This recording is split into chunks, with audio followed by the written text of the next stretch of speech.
ThaBoxingvoice.com here live with Bobby Benton. So you're the trainer of both Regis and O'Shaquie Foster. You were letting us know that's been going on for about 4 years with O'Shaquie. How long with Regis? Almost 9 years. Wow.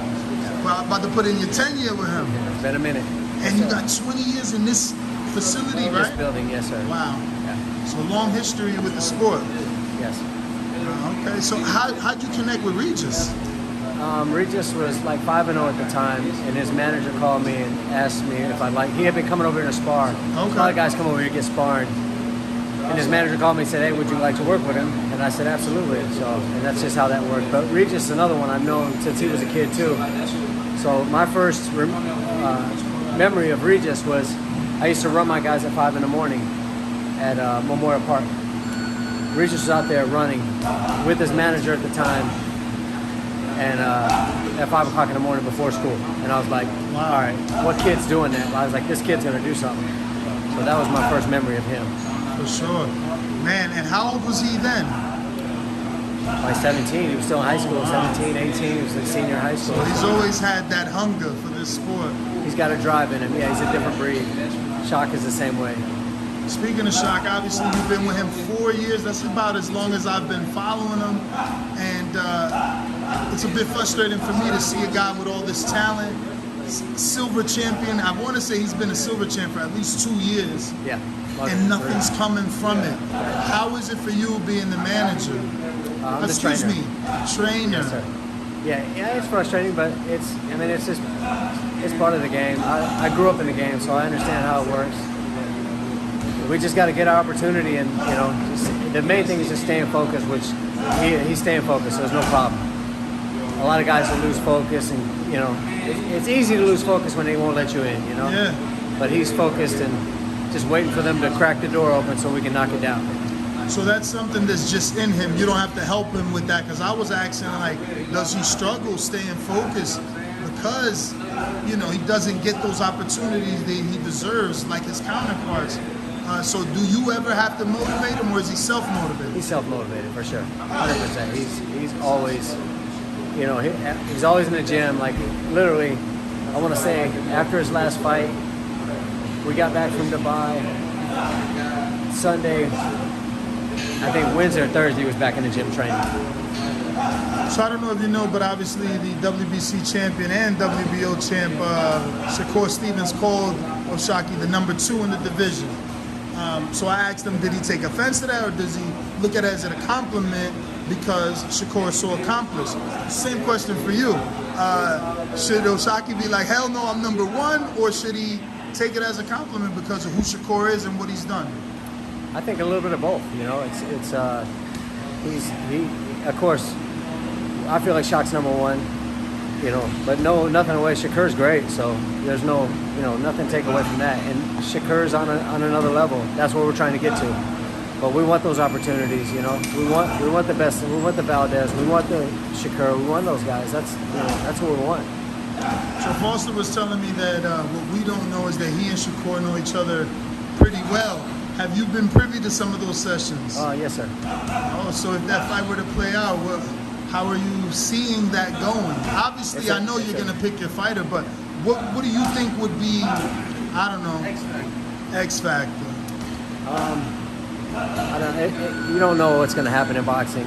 It's all everybody thinks they do, and to me, they're both IQ guys, so it'll be a great fight. Skill-wise, it'll be a real talented. A lot of people ain't gonna want to see it, but it'll be one of the most talented fights ever. Now, Regis was online most recently calling out everybody. He just wants to fight. What's the deal with him, and when will we see him again? I mean, same thing. They're kind of we're same part of the game. He's right there, but they're not opening the door. We just gotta same thing. Wait for it opens, cracks, and then go through it. It's hard because... Can you make sense of it? Because yeah, obviously with the style that he has, he's television friendly, he's a former world champion. It doesn't make sense that TV that part of it isn't knocking the door down for him. Absolutely. There's no reason for that. To me, like, he should be bigger than he is. 100%. He's got everything you want. Like, he's got good defense. He can punch. He can fight. He can do it all. And then he can talk he can talk trash. He can also show that he's, you know, that he doesn't have to talk trash. He's got all that in him. So yeah, he should be bigger than he is right now. You being in this particular gym 20 years, taking over for your father, like, there's no interest in change, wanting change, because it's like, you've seen it happen over and over. Like, in 20 years, how many Regises and Oshakis have you had that I've had a few of them that are great and you can't get them an opportunity, or they don't get an opportunity? So like, man, 20 years is a long time, even though you look super young. Yeah. But yeah, I mean, is there a plan for change, a plan to make your life and job easier? No, I'm gonna keep grinding. I'll keep pushing. That's it. Yeah. I mean, I think that's how you get through, you know. And once they crack the door open, everything else will open up. I mean, it just is what it is.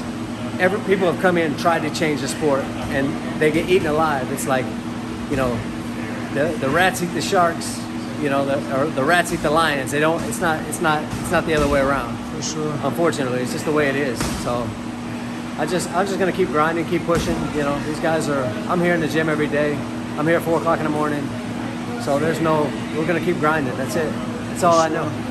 So for your next fighter or champion, you just have to hope for them to walk through the door. Or do you do any scouting? I don't scout. Oh no? No, I've never went to a fighter and asked. Yeah, I do scouting. Hold on, I'm not gonna say that because I watch all fighters.